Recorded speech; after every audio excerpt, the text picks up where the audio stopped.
and the mysterious Trump dossier that we now know was funded in part by the Clinton campaign and the Democratic National Committee. Chairman Nunes joins us tonight.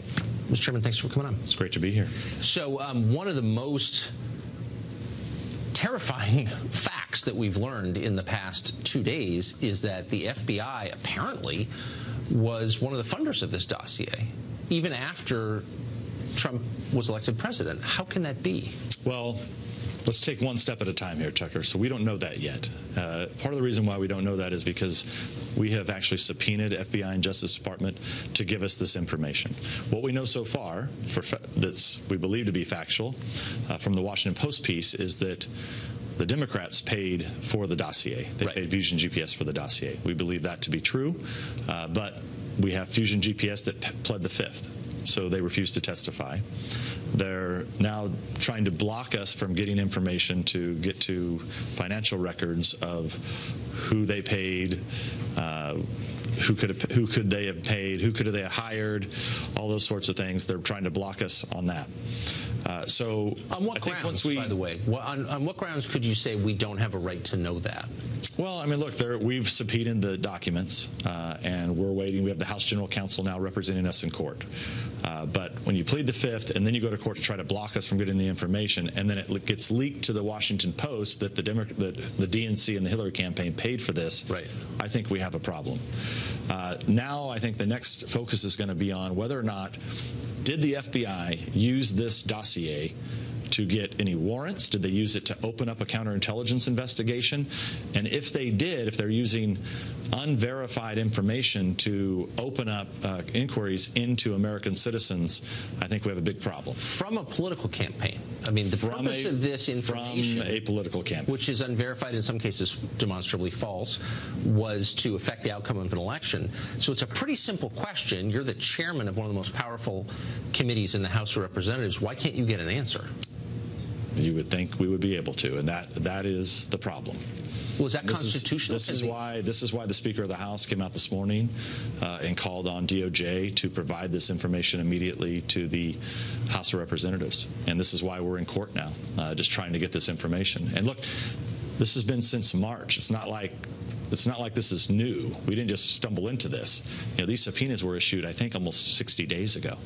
But the FBI is not its own country. It can't make its own unilateral decisions, right? Last time I checked, it was the United States Congress that created FBI.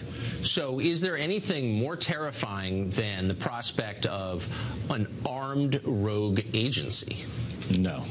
And I think that's the challenge here, is if you had an unverified dossier paid for by political opponents, in this case the Democratic Party, that then the FBI is taking and using to open up investigations into a campaign, right, or into to other Americans, we are on a slippery slope. I mean, I think this is what you see in third world countries, where the party in power uses the intelligence services for their political gain. You don't see that in the United States of America. I mean, there's a new FBI director. There are, lots of FBI officials that go on television. Has anybody from the FBI publicly explained why they're not letting the House Intelligence Committee know this information?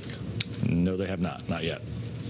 That's really upsetting. So the Uranium One scandal, we now know that a Democratic lobbying firm in Washington, the Podesta Group, was engaged in lobbying on behalf of these interests. And we know that the Clinton family foundations took over $100 million from board members of Uranium One.